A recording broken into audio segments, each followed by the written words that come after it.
gentlemen, and on behalf of Universal, I'd like to welcome you to this press conference for Changeling with Angelina Jolie. Hi. I'll start the ball rolling, and then I'll move out to the floor. Angelina, it's a very harrowing film to watch. Does it follow that it's a harrowing film to make? Yeah, it was. It was a very hard film for all of us to make, and at the same time, because it was a true story, and because this woman went through so much, it was also very inspiring. And working with Clint, was that a long-held ambition? Did you know him from before? I didn't know him from before, but I'd always wanted to work with him because I loved his work, but I also had read different things or seen different things, and he just seemed like such an interesting man, and he is in person. He's just he's a really good man. He's very solid, very strong, he's great with his crew. He's just one of those very fair, very strong leaders. So he's a great director. Cool. Okay, I'm going to go straight to the floor. And Adam Watt in front here.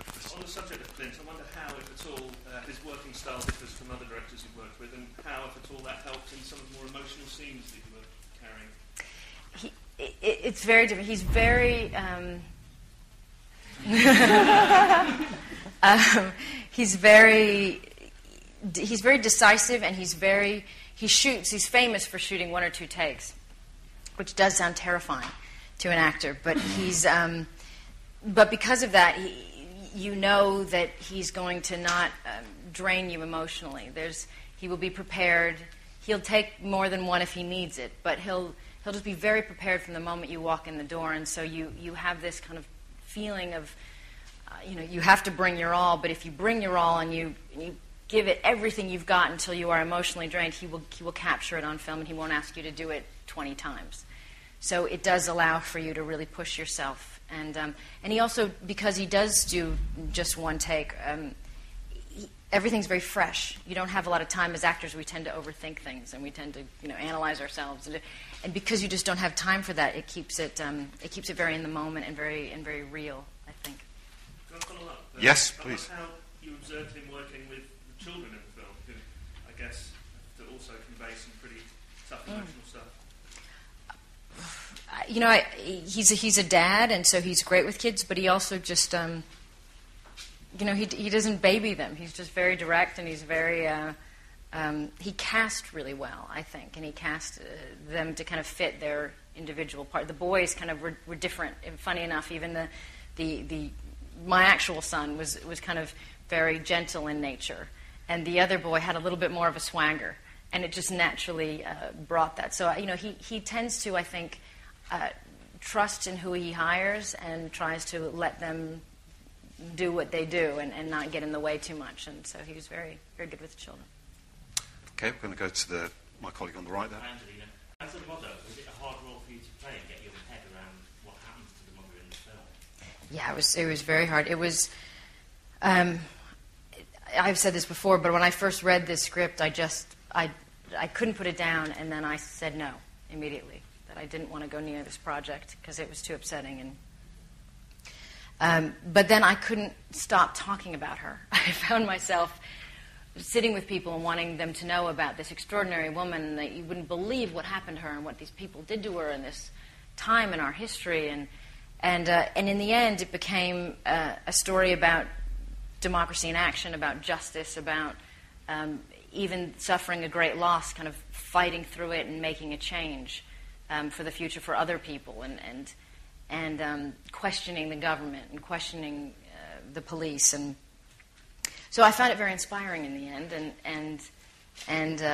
and really wanted people to know about her, and felt it was like an extra piece of justice for her that we would tell her story and tell what happened to her. But as a mom, it was horrible, and I had my kids with me as much as possible at lunch, and after doing a day at work, I would just run home and. I just wanted to be silly. It was so emotional that I just found myself being very, very goofy and silly at home, and being so happy that I knew where my kids were and they were okay. And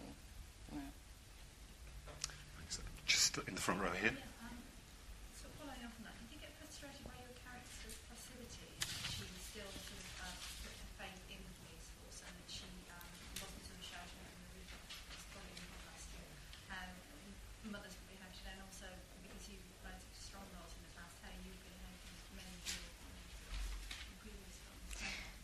Yeah, it was. It was the hardest thing. Usually in a film, I can find out where I relate, and I can improvise, and I can react as I would naturally react. But women at that time, it wasn't just that she trusted in them. It was that she wouldn't have gotten anywhere if she didn't try to keep her place. She had to walk a very, very fine line. And when she did speak up is when they locked her in an institution. So she had this real struggle to try to behave with these very corrupt people. And she was a single mother in 1928, which didn't, which was a very difficult place to come from and didn't command any respect at that time. Because I couldn't relate to it, my mom, who, it wasn't 1928, but there was something about her name was Marceline, and everybody called her Marshmallow, as a joke, because she was just the softest, most gentle woman in the world. And she is very much, she's very much Christine Collins. She was really, really sweet, and she would never get angry. She couldn't swear to save her life. And so, but when it came to her kids, she was just really, really fierce. And so this is very much her and her story, in that she was the woman I relate to, who had that elegance and strength through just knowing what was right. Yeah, that's a great tribute to her. That really is, that role. Second row on my colleague there, yeah. Are we right in believing that, Angelina, that you're going to cut back on your filming commitments? We've read quotes saying that you're going to slowly move away from the film business. Is that true, or is that just a little bit of speculation? No, I will. I haven't worked for about a year, and I'm going to work for a few months, and then I don't know when I'm going to work again. I'm not making some retiring announcement, but I'm just I have a big family, and I have a lot of responsibility at home, and I've the good fortune to financially not have to work all the time, and so I just feel privileged that I get to be home a lot, and I feel a responsibility to be there as much as I can. So, so maybe once a year, maybe once every 2 years, and maybe eventually I'll stop. And as a sequel, a follow-up to that, can we expect you to expand your family further in the coming years? I'm sure you can.